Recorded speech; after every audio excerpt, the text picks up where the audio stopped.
Saudara, kami punya cerita dari pemuda yang melestarikan alat tradisional khas Papua, tifa. Proses pembuatan tifa ini membutuhkan waktu hingga 1 minggu jika semua bahan bakunya tersedia karena prosesnya sedikit sulit.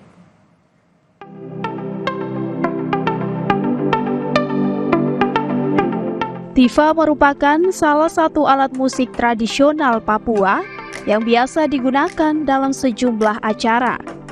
Proses pembuatan tifa ini membutuhkan waktu hingga 1 minggu jika semua bahan bakunya tersedia, karena prosesnya sedikit sulit.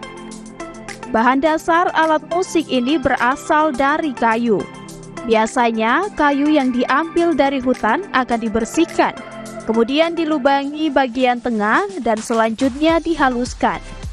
Biasanya pengrajin akan membuat ukiran Papua di badan tifa tersebut. Dan untuk menghasilkan suara, salah satu bagian dari lubang tifa akan ditutup dengan menggunakan kulit hewan. Nah saudara, beginilah proses pembuatan tifa, salah satu alat musik tradisional Papua.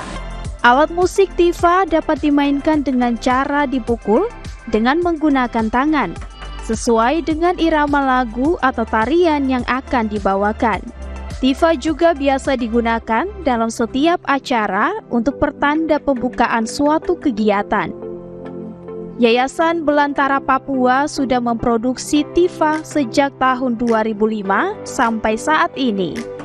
Selain tifa, ada juga sejumlah alat musik tradisional lain seperti ukulele dan stand bass, serta ada juga patung dan lukisan kesenian tradisional Papua. Di sini teman-teman fokus ke kerja budaya, jadi salah satunya produksi alat musik, terus produksi alat musik, tapi juga mulai coba ajar adik-adik teman-teman yang lain untuk bagaimana mungkin alat musik seperti apa. Alat musik apa saja yang kakak kerjakan di sini? Ada tifa, ukulele, ada stem bass, mungkin alat-alat musik itu yang coba produksi sekalian mulai coba ajar ke adik-adik lagi.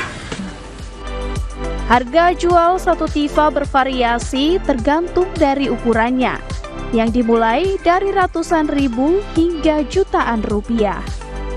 Tim Liputan Kompas TV, Sorong, Papua Barat Daya.